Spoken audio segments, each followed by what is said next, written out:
Mitosis word is originated by Greek word mitos. Mitos means thread-like structure. Strasburger ने सबसे पहले इसको plant cell में डिस्क्राइब किया था। फ्लेमिंग ने इसको एनिमल सेल में डिस्क्राइब किया था। माइटोसिस टर्म फ्लेमिंग ने ही दिया था। माइटोसिस को हम लोग सोमैटिक सेल डिवीजन भी बोलते हैं या सोमैटिक डिवीजन भी बोलते हैं। इसके अलावा माइटोसिस के लिए एक वर्ड और है, इक्वेशनल डिवीजन, क्योंकि इसमें जो क्रोमोसोम का नंबर होता है वो पेरेंट में और प्रोगेनी में सेम होता है, इसलिए इसको हम लोग इक्वेशनल डिवीजन भी बोलते हैं। और अब माइटोसिस के स्टेप्स की बात करें तो माइटोसिस या एम फेज में 2 स्टेप आते हैं। तो एम फेज यानी इसमें इंटरफेज के बाद एम फेज आता है। इंटरफेज में आपने देखा कि G1S और G2 फेज होते हैं, जबकि एम फेज में माइटोसिस फेज बोलते हैं हम इनको। तो एम फेज में या माइटोसिस फेज में 2 स्टेप होते हैं, कैरियोकाइनेसिस और साइटोकाइनेसिस। तो कैरियोकाइनेसिस मीन्स कैरियन मतलब न्यूक्लियस, और काइनेसिस का मतलब उनमें जो भी डिवीजन हो रहा है, और साइटोकाइनेसिस माने डिवीजन ऑफ साइटोप्लाज्म। कैरियोकाइनेसिस में 4 स्टेजेज हैं, prophase, metaphase, anaphase and telophase. S और G2 फेज में जो रेप्लिकेशन के बाद डीएनए का कंटेंट बना होता है वो अपने मदर डीएनए से सेपरेट नहीं हुआ होता, अटैच होता है। माइटोसिस की स्टेजेज में वही डीएनए सेपरेट होके अलग क्रोमोसोम के फॉर्म में डिटैच हो जाता है, अलग क्रोमोसोम बना लेता है। तो अब हम आगे देखते हैं कि ये 4 स्टेजेज जो भी हैं कैसे, इनमें क्या होता है प्रोफेज, मेटाफेज, एनाफेज और टीलोफेज में।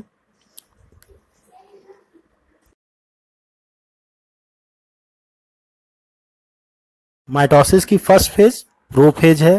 तो प्रोफेज में क्रोमोसोम का कंडेंसेशन स्टार्ट होता है।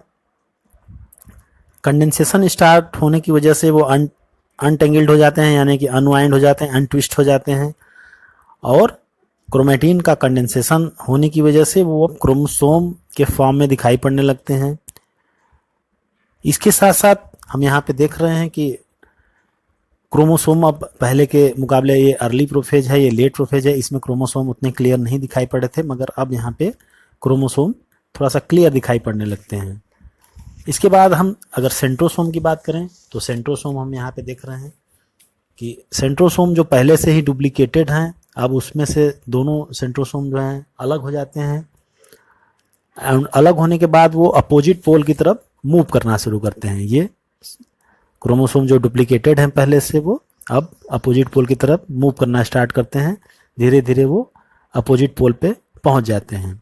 तो प्रोफेज के अंदर हम देखते हैं कि सेंट्रोसोम का मूवमेंट अपोजिट पोल की तरफ होता है। इसके साथ साथ क्रोमोसोम सेंट्रोसोम से माइक्रोट्यूब्यूल्स जो कि एस्टर्स कहलाते हैं वो भी निकलना स्टार्ट हो जाते हैं, और बाद में स्पिंडल फाइबर के साथ में माइटोटिक ऑपरेटस बनाते हैं। तो यहाँ पे हम देख रहे हैं कि ये सेंट्रोसोम है, सेंट्रोसोम से ये एस्टर्स निकल रहे हैं, और एस्टर्स के बाद ये स्पिंडल फाइबर उस पर अटैच होते हैं। प्लांट सेल के अंदर सेंट्रोसोम एब्सेंट होता है, तो उसमें ये आपका सेंट्रोसोम और एस्टर्स फॉर्मेशन नहीं होता, उसमें सिर्फ स्पिंडल फाइबर का फॉर्मेशन होता है। तो इस तरह से हम एनिमल सेल में हमने देखा कि सेंट्रोसोम का रोल क्या है, प्लांट सेल में ये एब्सेंट होते हैं। अब हम इस फेज में देखें, यहाँ पे प्रोफेज में, तो ये क्रोमोसोम है, अर्ली प्रोफेज स्टेज है। ये यहाँ पे कंडेंसेशन स्टार्ट हो रहा है, और इसमें क्रोमोसोम अब ज़्यादा क्लियर अपीयर हो रहे हैं। इसके साथ साथ प्रोफेज के लास्ट आते आते Golgi body, endoplasmic reticulum, nucleolus और न्यूक्लियर एनवलप ये डिसअपियर हो जाते हैं। ये न्यूक्लियर एनवलप डिसअपियर हो रहा है, ये सब ऑर्गन्स यहाँ पे धीरे धीरे डिसअपियर होने लगते हैं। अब मेटाफेज, तो मेटाफेज में complete disintegration of nuclear envelope and nucleolus. जो लेट प्रोफेज में हमने देखा कि न्यूक्लियर मेम्ब्रेन डिसअपियर स्टार्ट होती है। यहाँ पर अब पूरी तरह से कंप्लीट हो चुकी होती है और क्रोमोसोम साइटोप्लाज्म के अंदर डिस्पर्स हो जाते हैं। इसके साथ साथ क्रोमोसोम का कंडेंसेशन पूरा हो चुका होता है और क्रोमोसोम अब माइक्रोस्कोप के अंदर क्लियरली विजिबल होते हैं। तो इस तरह से माइटोसिस के अंदर मेटाफेज वो स्टेज है जिसमें हम क्रोमोसोम को क्लियरली माइक्रोस्कोप से देख सकते हैं। अब इस स्टेज में हम देखते हैं कि जो क्रोमोसोम है उसमें दोनों क्रोमेटिड सिस्टर्स क्लियरली सीन होते हैं। यहाँ पे ये सेंट्रोमियर है जिससे कि ये दोनों सिस्टर क्रोमेटिड अटैच हैं और क्लियरली सीन हैं, बिल्कुल दिखाई दे रहे हैं यहाँ पर। इसके अलावा हम देखते हैं कि ये जो स्पिंडल फाइबर्स हैं अब वो पूरी तरह से इस सेंट्रोमियर के आउटर पोर्शन से अटैच हो चुके होते हैं, जिनको कि हम लोग काइनेटोकोर्स बोलते हैं। जैसा कि हमने क्रोमोसोम के स्ट्रक्चर में देखा कि सेंट्रोमियर का वो आउटर सरफेस जहाँ पे स्पिंडल फाइबर्स अटैच होते हैं उसको हम लोग काइनेटोकोर बोलते हैं। और इसके साथ साथ इस फिगर में हम देख रहे हैं कि क्रोमोसोम जितने भी हैं वो एक प्लेन में, इक्वेटोरियल प्लेन में आकर के अरेंज हो जाते हैं। तो मेटाफेज के अंदर हमने देखा कि यहाँ पे स्पिंडल फाइबर का अटैचमेंट हो रहा है और सारे क्रोमोसोम एक प्लेन में जगह एक मान लीजिए प्लेन है तो यहाँ पूरे क्रोमोसोम इस तरह से आकर के अरेंज हो गए। उसमें ऊपर की तरफ भी स्पिंडल फाइबर हैं जो कि सेंट्रोसोम से अटैच है, नीचे की तरफ स्पिंडल फाइबर है। इस तरह से पूरा एक स्ट्रक्चर फॉर्मेशन हो जाता है। इसके बाद हम एनाफेज पे आते हैं।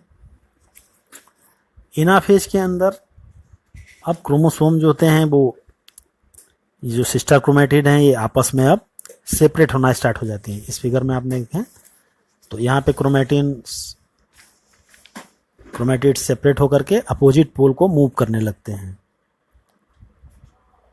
इसके बाद टीलोफेज आता है। टीलोफेज में क्रोमोसोम यहाँ पे अब पूरी तरह से आ चुके हैं, इनका क्लस्टर फॉर्मेशन हो जाता है और जो उनकी अब क्रोमोसोम का जो एक क्लियर स्ट्रक्चर था वो धीरे धीरे डिसअपियर होने लगता है, डिसइंटीग्रेट होने लगता है। न्यूक्लियर एनवलप अब फिर से बनना स्टार्ट हो जाती है। उसके साथ साथ चूंकि अब यहाँ पे दो क्लस्टर बन चुके हैं, एक यहाँ पे, तो दो न्यूक्लियर मेम्ब्रेन का फॉर्मेशन होता है।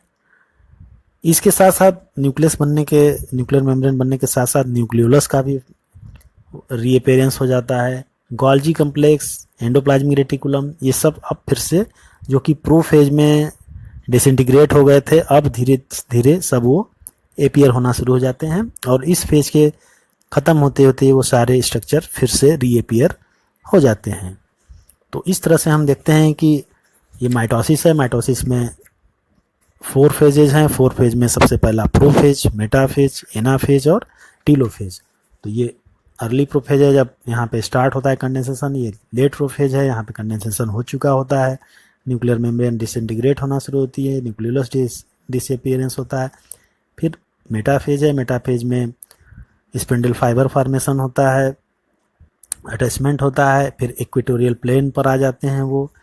इसके बाद फिर एनाफेज में अपोजिट पोल की तरफ मूवमेंट होता है और टीलोफेज में हम देखते हैं कि न्यूक्लियर मेम्ब्रेन, न्यूक्लियोलस का रिफॉर्मेशन हो जाता है। गोल्जी कॉम्प्लेक्स, सब जितने भी ऑर्गेनेल हैं वो रिफॉर्म हो जाते हैं। इसके बाद जो नेक्स्ट स्टेज है वो है साइटोकाइनेसिस।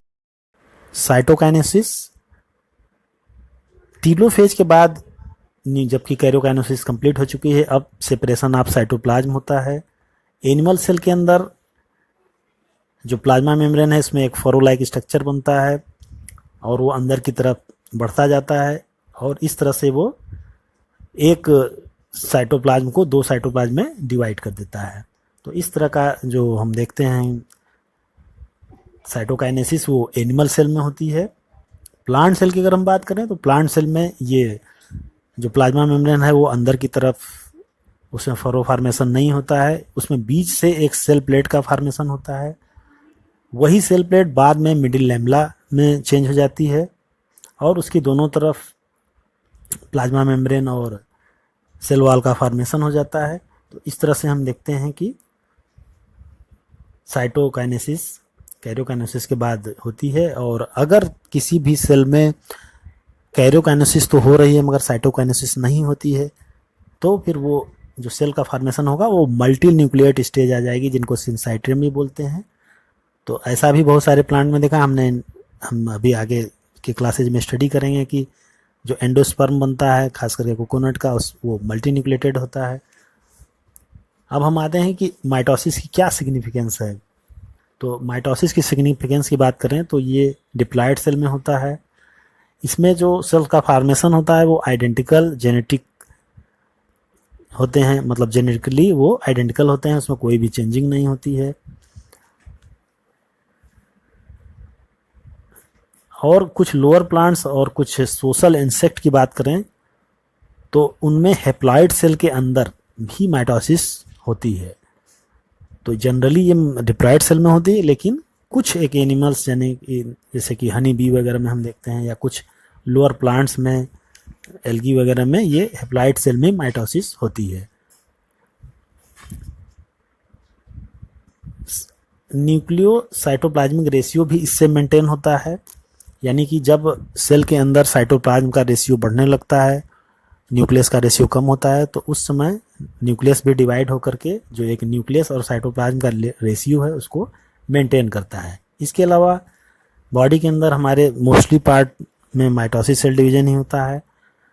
उससे डिफरेंट टाइप्स के लेयर्स जैसे कि एपिडर्मिस हैं, गट की वाल है, ब्लड वेसल्स है, जो भी बॉडी में या किसी भी एनिमल में जो भी चेंजिंग हो रही है, डिस्ट्रक्शन हो रहा है, उसको वो मेंटेन करता है। और सेल जो है कॉन्स्टेंटली रिप्लेस होती रहती हैं। हमारे गट की वाल जैसे है उसमें हमेशा डिवीजन होता रहता है। 45 डेज में ऐसा माना जाता है कि पूरी गट में सेल्स न्यू फॉर्मेशन हो चुका होता है। इसी तरह से हम जो मेरिस्टेमेटिक सेल हैं प्लांट्स में, एपिकल और लेटरल मेरिस्टेम, उसमें भी कंटिन्यूस ग्रोथ होती रहती है, और वहाँ पर भी जो डिवीजन होता है वो माइटोसिस ही होता है। तो मोस्टली जो डिवीजन होता है किसी प्लांट या एनिमल इंडिविजुअल में वो माइटोसिस होता है। कुछ एक ऑर्गन जैसे जेनाइटल्स वगैरह हैं खास करके हायर एनिमल्स में और हायर प्लांट्स में वो मियोसिस होती है, उसके बारे में हम बाद में चर्चा करेंगे। तो इस तरह से हमने देखा कि ये पूरा एक माइटोसिस का हमने देखा यहाँ पे।